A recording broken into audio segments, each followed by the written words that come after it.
YouTube Force Arena Commanders, welcome to a brand new patch note update video for Force Arena. We have got a massive change to the game happening this Thursday and Friday, and all for the positive as well. So we're going to go through what's happening, what's changing, and what I will do is, because there is so much, I will timestamp things below in the comments, so you're free to jump to the part that interests you. But to be honest, you want to order a pizza, grab your dinner, grab some popcorn and a drink, and sit back and listen to what's been changed, because there is so much coming affecting every aspect of the game. Let's jump straight into our first change. Seasons are changing. How season rewards are paid out and how long a season lasts is changing. So no longer will a season last 2 weeks. It will now just reset once a week. And how you are rewarded will also change. One thing to add, please pause the video at any point for you to read what's information on the screen, so you can obviously absorb it, come back to it, etc. But going back to season rewards, so you will now get one random legendary card, 100% chance to get one. Doesn't matter what tier you're in, doesn't matter where you finish, this is what will happen. So you can get a new legendary card, which is awesome. The amount of credits and crystals as well has been adjusted to suit your tier. So have a look on the screen, and obviously the higher the tier you are, the more crystals and credits you will receive. Very good change in my opinion, and it'll make it a bit more competitive and give players more of a reason to log in to stay in the ratings. Now, speaking of changes to the game, we're looking at play packs. Play packs are also going to be having a small change. So the amount of credits gained from victories has been increased, and play packs have gone from being a silver pack to a gold pack. So before, if you won a game, you had a chance to get a gold pack for a random game. It was very random to get a gold pack, but most of all, you've got a silver pack, and that had like an 8-hour cooldown if you didn't have a booster. Now, it doesn't say if the cooldown will be the same for the gold pack, but I imagine it will be what a gold pack current cooldown is. So still, it's an upgrade, and we'll welcome that. We like that very, very much indeed. The one thing developers talked about was giving us more credits, or being able to earn more credits in the game, and they have come up with a fantastic way of doing this in terms of daily rewards. Now that will let us log in more, play the game more, and give us some sort of sense of achievement when we're playing the game. So what will happen is, in your mission tabs right now, you will have a new daily mission. You'll also have a normal missions, and then your special missions that will pop up every now and again. So with the new daily missions, you can have a chance to earn 5 tickets. Once you've earned 5 tickets, you can exchange it for a credit pack, and it's a random credit pack. So it's like a roulette game. You have to pray to the RNG Jesuses and hope to God to give you the jackpot. So on the screen there, you'll see an example of what the missions will look like, and each one will give you a ticket. At the end of all 5, you then exchange your 5 tickets for a credit pack, and then you sit down, you get out your lucky socks, your lucky underwear, whatever it might be, your lucky charms, shake a box of lucky charms, and then click on the pack and hope it gives you a nice amount of credits. Now, the amount of credits you earn doesn't matter what level you are, doesn't matter your tier. It will be a random affair, which adds a bit of excitement, I suppose. But it'll be anything from 500 up to 10,000 credits. And bearing in mind, you can do this daily. So if you are one lucky person and get 10,000 every day, you are on to an absolute winner. Awesome.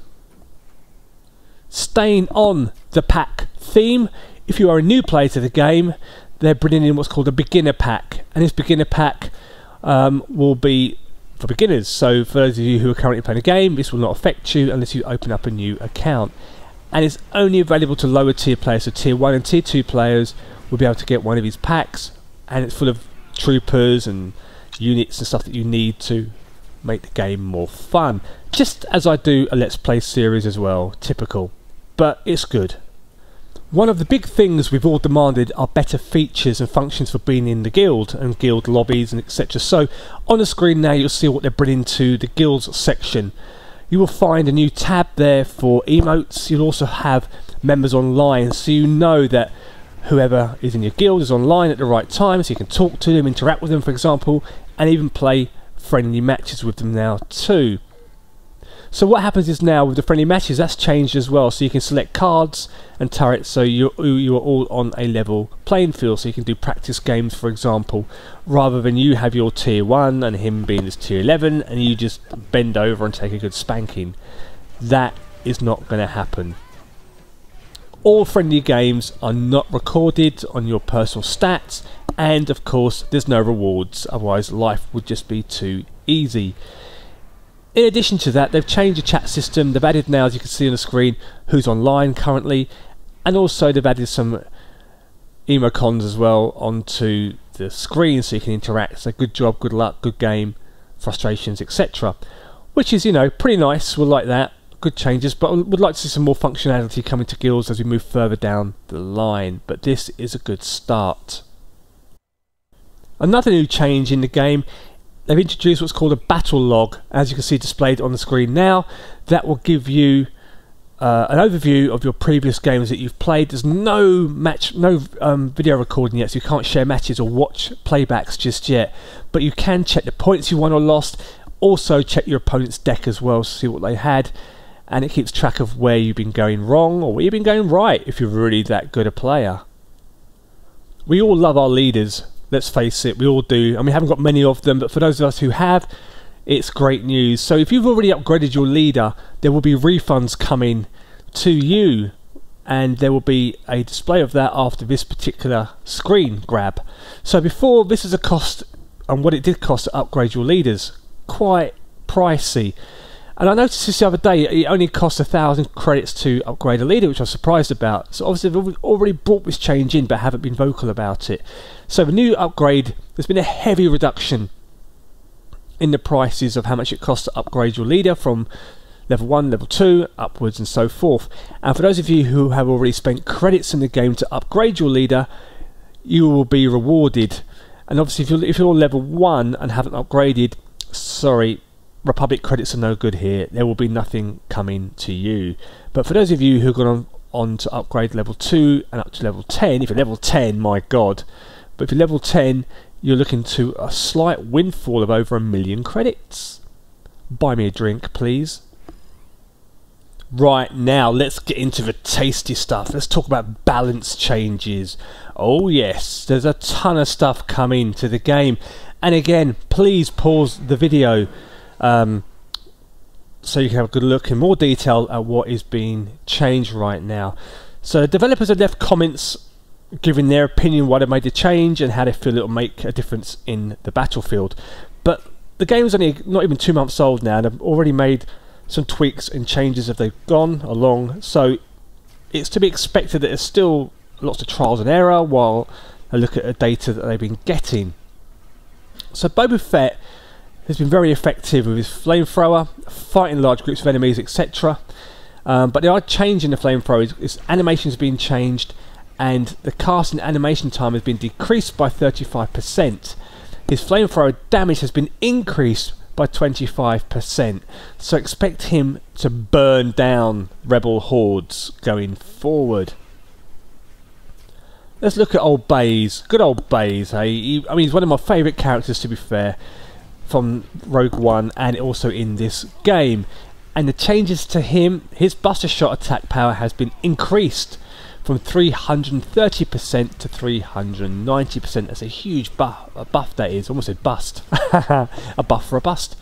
And his attack power has been tweaked slightly from 80 to 4. Again, that should make him a bit more viable on the battlefield, although there's nothing about his movement speed, so that's staying the same. He still is a sluggish snail. Moving on to the U-Wing.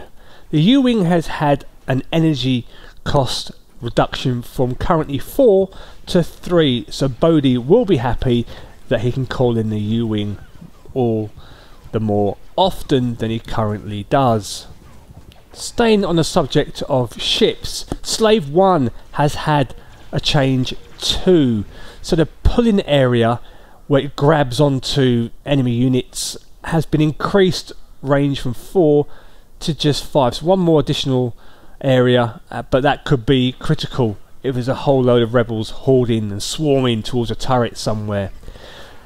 Moving on to the AT ST Walker. People have been crying out for a nerf. I don't really feel that it needs a nerf in terms of most of the things it can do, because it is one of the best units in the game for the Empire, obviously, but it can be easily countered and taken down with Malaz warriors, with rebel soldiers, and also a turret to take its attention away from your objective turret. But they have reduced the attack speed, so rather than it being 2.5 seconds, it's now 2.75 seconds. Let's see how that plays out. That could make a difference between you saving a turret or losing a turret in the heat of the battle. Now, the Gregorian Rebel was previously nerfed, apparently, and because of that he became too expensive for his current cost. So they made a change. His energy cost has been decreased from 5 to 4, which should now make him more of a viable unit on the battlefield. So he's very strong and a popular unit, but energy of 5 is just too much. But now it's 4. That could be a game changer for him. Moving on to the Imperial Sharpshooter. I don't use this particular unit, but I have seen him being used. He's one of the best shooters in the game, and he just hasn't been on the battlefield probably as much as they like him to be used. So what they've done is they've increased his attack speed. It's gone from 1.7 seconds to 1.55. Will that be enough for us to use him? Let us know below in the comments. I don't know. So one area the developers have paid some love to is a Dresselian, correct me if I'm wrong, I don't know how to use it, I don't even use it that much, warriors and the general units around them. So the sniper has been changed. They've increased the sniper's attack speed from currently 1.8 to 1.6 seconds, so it should snipe a little bit faster, which could make it a bit more lethal on the battlefield. And the rebel warrior, again, who hasn't been used that much, but I have seen him about, but he's not overused.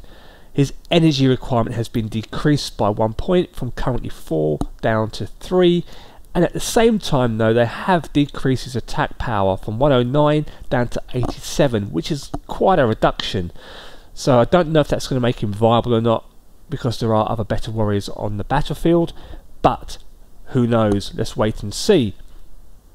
And because of a change to the warrior who pops out of the rebel pod, for those of you who use the rebel pod, they made some changes to the rebel pod as well. So the cost of it is currently 5, but they've decreased it down to 4, and that should make some balancing changes. The reason why I've done that change, I feel, is that too many players were using the drop pods onto the far turret and taking down the shield generator, especially in 1 versus 1s, and it can be difficult to counter if you're not in that area. So they've made that change, and that could be a welcome change. Let us know what you think about that change in the comments below. Phew! Right, new units.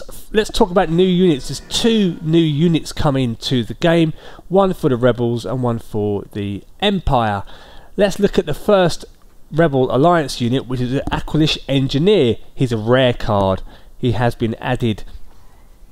Unit summaries on the screen. He can repair friendly turrets and structures, which is an amazing technology. So this could be a game changer. He costs energy of 3 currently, and he can repair the nearest structure from where it's deployed. Once its repair has been complete, the energy will move on to the next building immediately. So if you've got a group of turrets, he will just probably repair them.